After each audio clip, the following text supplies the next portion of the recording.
Good morning and welcome to Bravo 22 Live. I'm Luke Delahunty.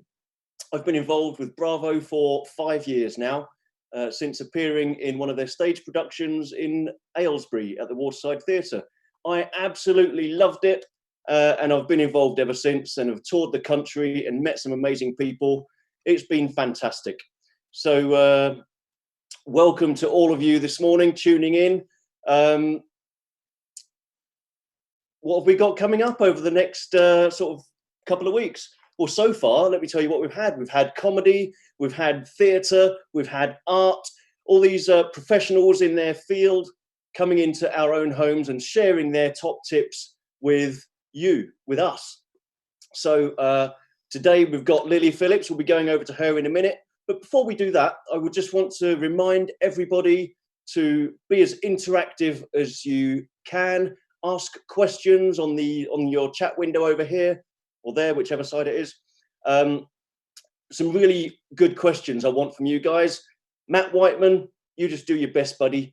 You'll rock it. So also share this on your social media channels, your Facebook, your Insta. Subscribe to the video channel, click the little bell icon so you get all the notifications. You don't want to miss any of this wonderful content that we've got coming up. So that's enough from me. Without any further ado, I want to bring in Lily Phillips. Good morning, Lily. Good morning, Luke. How are you? I'm very well, thank you very much. Amazing stuff. So hi, I'm Lily Phillips, and I know Luke very well. We've known each other for a very long time, haven't we, Luke? We have indeed. It seems like forever. It does seem like a while. So he knows a lot about me, but obviously you guys don't. So I'll just give you a bit of a background on me. I'm a stand-up comedian, but I originally trained as a dancer, which is how I got involved in Bravo 22 in the first place.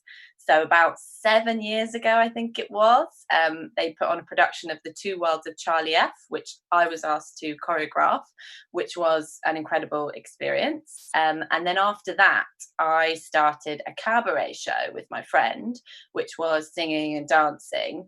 And after a while, I realized that I preferred the little bits in between the singing and the dancing, where I was just introducing what we were about to do and chatting to the audience. And then someone said to me, "Oh, that's stand-up comedy, what you're doing there." And I was like, no, don't be silly. I don't do that. No. And then they forced me against my will to go to a stand-up night and try it.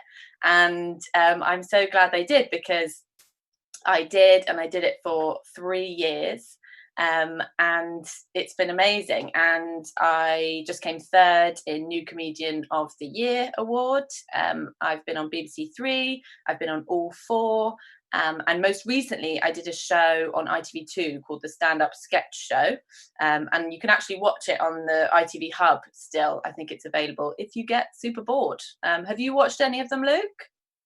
I've got to say, I haven't been that bored yet, Lily. I haven't watched any of it, sorry. So rude. So today, enough of our hilarious bants, we're going to be talking about material. So last week with Paul, you talked about the structure of a joke, how you put the words together, surprise the audience, why it's funny. And today we're going to talk about how you find the idea for the joke before you write the joke. And as Paul said last week, you can find your material from absolutely anywhere. And sometimes things happen and it just sort of falls into your lap, and then you can make something out of it. So I've got a joke about when I saw a female bagpiper, and I realized that I hate bagpipes even when it's done in a feminist way. I have a joke about a time I got really drunk and vomited all over my faux fur coat. And also once a vet told me that my dog has an enlarged vulva hood. So naturally, I had to write a joke about it. So it's great when these things happen in real life, but sometimes they don't. Sometimes nothing happens and you've still got to write material. So there are exercises you can do to try and find some funny stuff that you can write a joke about. So Luke and I are going to try one of those exercises now. And before we do, just to say that most of the time when you do these kinds of things, you're not going to find anything. Nothing's going to be funny. But sometimes you'll find a tiny little piece of gold, which will be great, or you won't, but you'll just get your mind working in a comedic way so that it's switched on, looking for the funny in as many situations as possible. And then you get into that kind of habit, that routine, where you find the funny in everything, which can be very annoying to your friends and family, but good for your career. So, Luke, yes. could you tell me 5 things that annoy you about going to the supermarket? Don't think too much about it. Just reel off anything that comes to your mind. First thing is people that park in the accessible parking spaces that don't need to be there, just being lazy.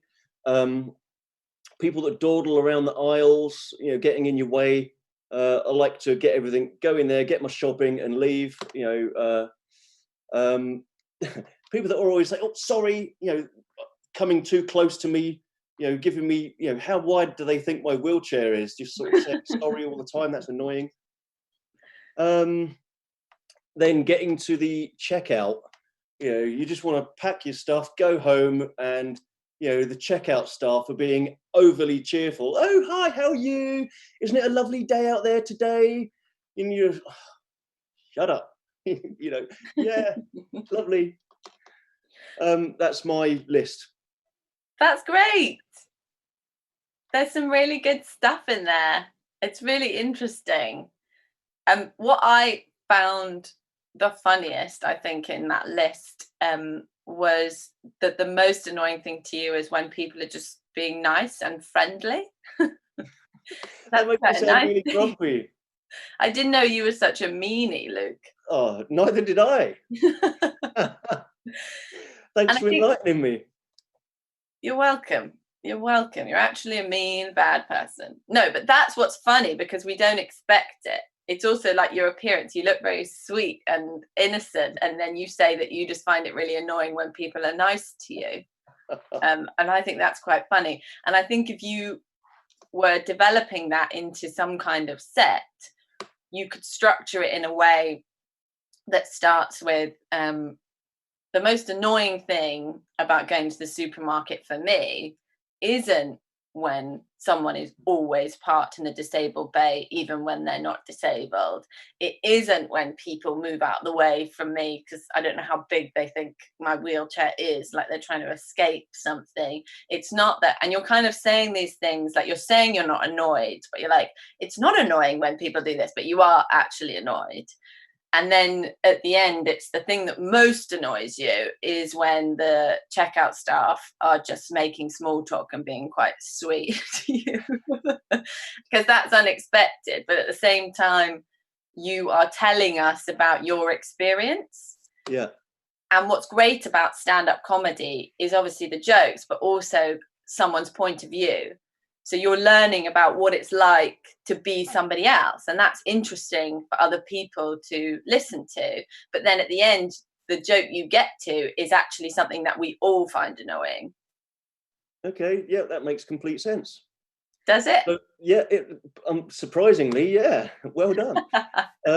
So before we carry on, I'd like to do a few shout outs.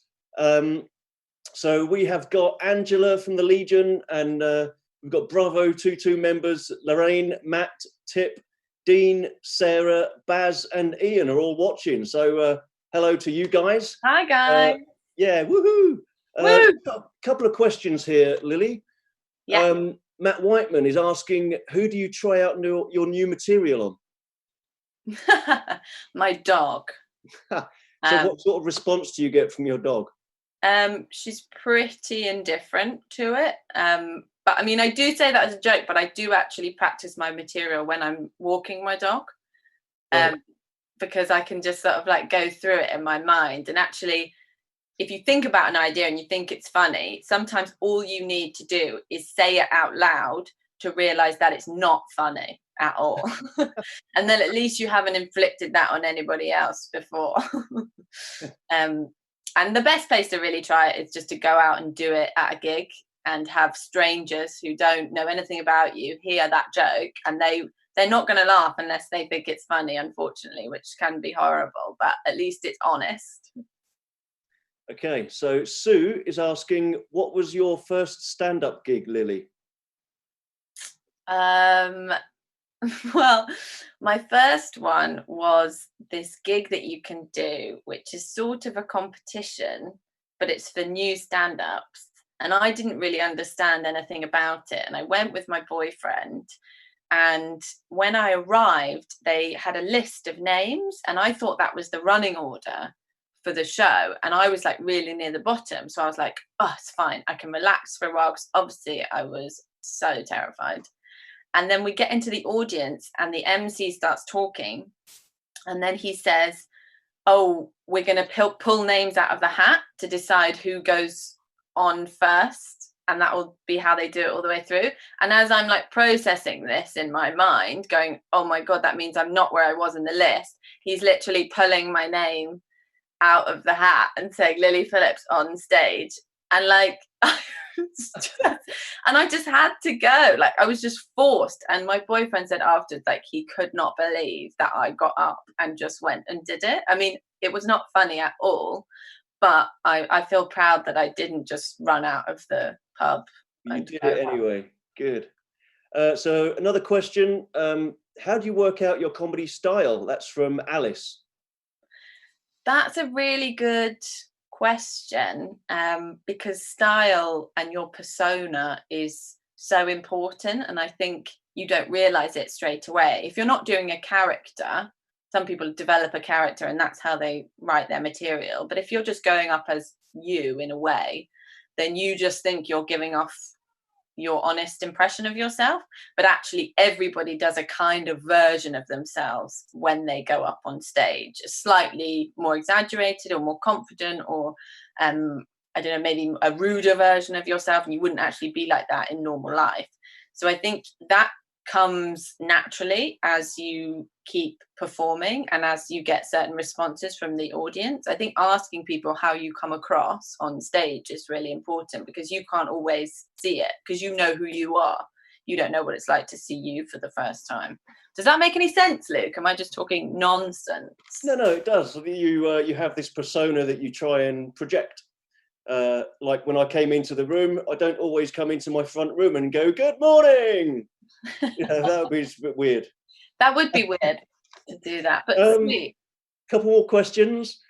Tip wants to know, how do you overcome trying too hard to be funny? Interesting. I think you have to give off the impression that you don't need the audience to laugh at what you're saying. As soon as they think you need them and there's a slight desperation, they might laugh, but it won't be a real laugh. They'll be laughing because they're giving you what you want, rather than they're actually finding it funny. So the more you can take it back and kind of let the audience come to you and give off the impression that they can laugh at it or they can't, but it doesn't matter to you either way. Obviously, there's a borderline there of becoming and seeming very arrogant. So you don't want to go that far, but just this sense that your whole like happiness and way of life is dependent on these people laughing at your joke. You've got to have confidence in your joke as you deliver it. Know that it's funny. And then if they don't laugh, move on. Yep. Everyone's sense of humor is different, right? Exactly. And that's the other thing. It's so subjective. So you'll do one joke to a group of people and they'll think it's the best thing they've ever heard. And then another group of people will think it's a terrible joke and you should quit comedy. Yeah. So we do have some more questions, but we should go back to your top tips and we can fit the questions in later if we can, all right? Yeah, great idea. Cool. So I've come up with 5 top tips for starting out in stand-up comedy that I think are helpful and would have been helpful to me when I started out. But as Luke said, everything's different with comedy. What we find funny is different and how we do it is different. So these aren't standard tips that you definitely have to do. Just take from it what you find useful. Like this is just an offering. So number 1, watch as much stand-up as you possibly can. And that can be online or live. and try and watch a variety of different kinds of people doing the stand-up, and more importantly at different levels of their career. So watching people right at the beginning is good because they're on the same level as you, but then also seeing people who are at the top of their game writing genius jokes that you can then aspire to reach to when you get to that point. Luke, do you watch a lot of stand-up? I do really love watching Live at the Apollo. There's some great acts on there. You'll be on there one day, Lily, I'm sure. Yeah. I believe in you. Thanks, Luke. Yeah, I'd love to do Live at the Apollo. It's a great way of launching new comedians. It's really amazing thing that they've got going on there. Yeah, so next tip, be okay with being bad at stand-up, being not funny, because you will not be funny for a lot of time at the beginning, and then you'll get good, and then you'll still be not funny quite a lot of the time. So the quicker you can kind of relax into that and be okay with it, and that same thing of not needing the audience too much and just going, hey, that joke didn't work, but that's okay, and I'm fine with it, and it's not my world ending, then the more you can experiment with your comedy, and there's no pressure because you're not fearing this failure so much, because failure is such a big part of stand-up. Like, you'll never get to your first 5-minute set without having a lot of stuff that people don't find funny, and that's fine. That's absolutely fine. And just on that, what you're trying to aim towards when you're starting out in stand-up is to get together a 5-minute routine of jokes. And 5 minutes doesn't sound that long, but it really is. Isn't it? Have you ever done a stand-up night, Luke? That's a good one, Lily. You know, I'm in a wheelchair and can't stand up, right? I I haven't actually. It's something I don't think I would have the confidence to do. And I don't think I'm funny enough. I mean, but hey, other people might do. I don't know. That's interesting about confidence, isn't it? Because it's almost like Paul said in his last session that he's more confident now he's done stand-up than when he started. And I think that's a better way round of doing it. If you come at it like so confident, I'm so funny, then I feel like the audience are going to pull back a bit from that. And it's actually, the better you get, your confidence is in line with your ability. Yeah. So it matches, and then it's more kind of, I don't know, authentic to other people. But the confidence thing brings me on to my third point, which is fake it till you make it. A well-known phrase. I love it. But it's so important in stand-up that you appear confident, even if you're not feeling confident at all. Like, I still get really, really nervous before gigs. And I sometimes think, why am I doing stand-up? I'm not sure, because I feel terrible right now. But you've got to suppress it and then get on stage and appear as if you're super relaxed and comfortable. Because if the audience are worried about you and nervous, and that you're nervous, then they're not going to laugh at what you say. They might laugh to like make you feel better as a kind of pity laugh, but that's not really what you're looking for. You want them to feel relaxed. And some of that can just be how you enter the stage, how you come on and say, this is who I am, from like before you've even started talking. So Luke, you did a really nice entrance into this live session. Did you feel confident doing that, or were you like putting it on? A bit of both, actually, because obviously I had a quick practice doing it, and then, but I was, you know, the nerves that you talked about, they're there before the performance starts. But as soon as you go on stage, that's it. You're there, and you've got to, well, as you say, fake it till you make it. Yeah, exactly. And I know a comedian who's got cerebral palsy, who's in a wheelchair.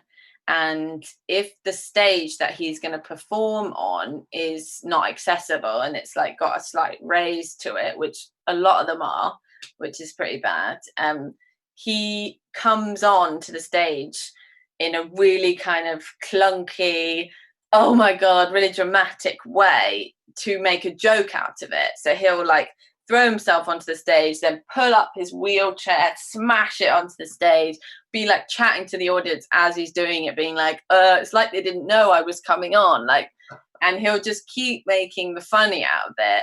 And then he's already warmed up the audience, got them all really, really comfortable before he's even started his stand-up routine. So there are all these different ways to make your entrance to like dilute the tension, but also your own tension, that then you feel comfortable to like start delivering your jokes that you've got.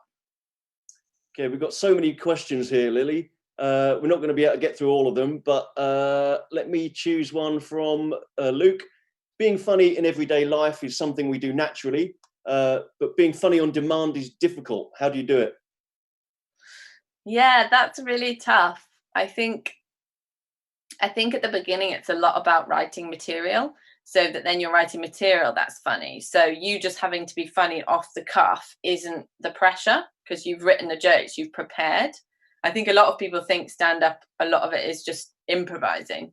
And some people do improvise comedy, and that's what they do, but it's something that takes a lot of training, and that's their style that they've worked on for years and years and years, whereas stand-up is mainly stuff that people have written, rehearsed, and then performed on stage. And I think once people start laughing at you, that's when you feel confident to be like, oh hey, and speak to the audience and say some stuff that you hadn't prepared, because they've given you that kind of boost. So then you feel really comfortable being funny on demand, because everyone's kind of encouraging you. Does that make sense? Yeah, it does. And you've answered somebody else's question in that one as well. But are there any taboo subjects for you? No, I quite like taboos, actually. I agree. I don't know if anyone's seen any of my stuff, but I kind of lean into them. Not all taboos, just taboos that I find interesting and I feel like I have an interesting point of view on. And I think with all that kind of edgy material, things not allowed to be said, I think comedy is a free space, and you can say what you want and you can delve into those subjects, but you also then have to be aware of what kind of response you might get back from what you say, and that you're able to defend what you've done, and you've done it in a thought through kind of way, not in a lazy way of just talking about something that you don't know much about and offending someone. You've really thought it through because you've wanted to essentially make people laugh. That should always be your aim, is not to make shock people laugh, not just to shock people. If shocking people is part of it, then fair enough, but we're comedians at the end of the day. That's what we're trying to do, is trying to make people laugh. Okay. Next question from Tip Cullen. Do you ever nick other people's jokes and reinvent them? No. No, that's an easy one. This is a big no. I mean, if you reinvent it in a way that it's absolutely a completely different joke, then that's fine. But generally speaking, you don't take anyone else's material. And there's just no point in it anyway, because it's their material, it's from their point of view, it's from their experience. The stuff you write that comes from you is always going to be better. Okay, do you have an agent? If so, when did you get one? Yes, I have an agent. I got one through the Funny Women competition, which I've actually given a link for in the resources at the bottom. I'm pointing down, I think it's there, who knows. I did a competition that I reached the final of, and there were judges from the industry in there, which wasn't actually my agent, but a woman there got me an audition for something on Comedy Central that I filmed. And then while I was doing that filming, my agent was watching, and that's how I got my agent. So competitions are really useful for getting your name out there into the industry. Okay. Lukey, shall I just finish off my two last points, and then we'll see if there are any other questions that we can get through? Okay. Okay, so number 4 on my top tips is record yourself as much as possible when you're doing shows and gigging. It can be absolutely excruciating to listen back to a gig where you died on your arse, but it's important. it's important to relive that nightmare. No, it's important because it might not be as bad as you actually remember it to be, and it often isn't. Often people are laughing more than you thought they were, and it's really good to find out what didn't work and what did work. If something really worked, sometimes you'll tell a joke and actually what you thought was funny about it isn't what the audience thought was funny about it, so they'll laugh at a different point. So it's really helpful if you can listen back to that and go, oh, actually that's the bit that's funny, because they've told you that by when they laughed. So yeah, record yourself as much as possible. And then finally, my last point is just gig. Do stand up, perform as much as you possibly can, because with stand up, more than anything else, you learn by doing. You have to practice in front of an audience. Unfortunately, they have to see you fail and they have to see you win, but that's the only way you're going to get better. So just gig as much as you possibly can. And obviously that depends, like where you live in the UK, like how many gigs there are available to you. But if there isn't a good one in your area, then start your own night. Okay, so that's my 5 tips. So I hope that was helpful. Are there any more questions? We've got a few minutes left, Luke, that we can answer. I've not been given any as yet. Let me have a quick scroll through, make sure I haven't missed anything.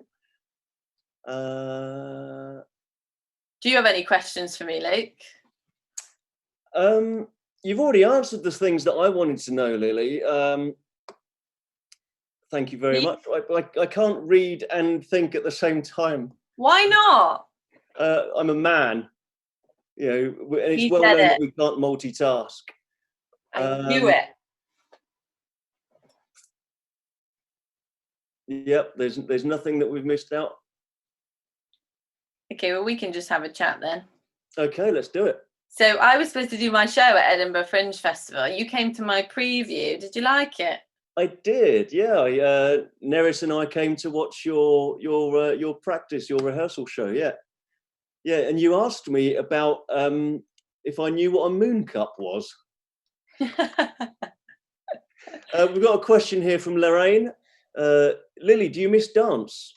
Can you incorporate dance into any of your stand-up material? Interesting.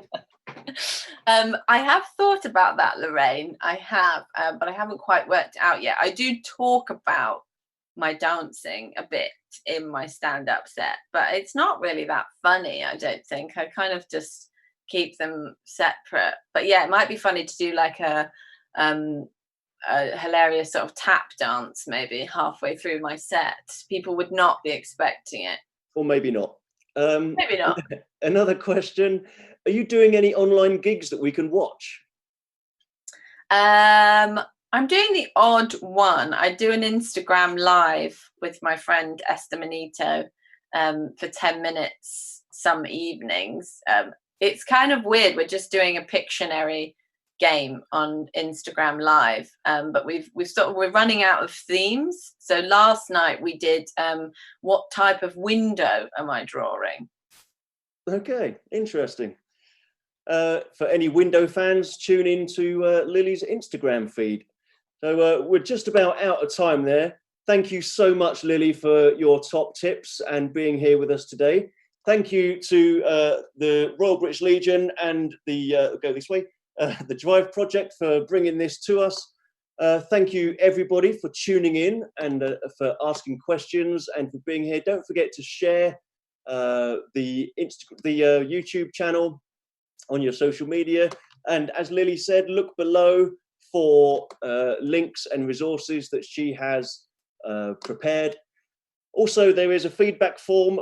We want your feedback. Please, please, please tell us if we're doing this well or not, if there's anything you would like, and encourage others to get involved. Come along, everybody. The more the merrier.